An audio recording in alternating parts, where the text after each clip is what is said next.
पण नंतरच्या काळात ते बंद करून टाकण्यात आलं आहे. आता तुम्ही आज तर ते अगदीच खाली नाही जाऊ शकत तुम्ही, तर इथनं तुम्ही दर्शन घ्या. धार मंदिर आहे हे लोणारचं प्रसिद्धचं, आणि इथलंही मंदिर आपण पाहिले आहे. आता पण इथनं खाली जाऊया. खाली जाण्यासाठी हा रस्ता आहे, आणि इथे बऱ्याच ठिकाणी असे बनवले आहेत. हे शिल्प आहे की काय आहे. इथनं या पायऱ्या चालू होतात.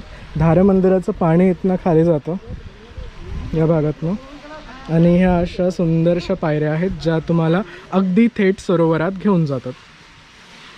चला, असं पायऱ्यांनी चालत चालत तुम्हाला खाली जावं लागतं. पुढे या पायऱ्याही नाहीशा होऊन जातात. मग अगदी साधा रोड आहे.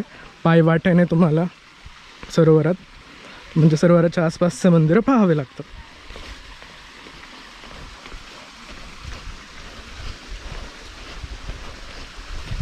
हे बघा, पाण्याचा आवाज आहे. हे बघा.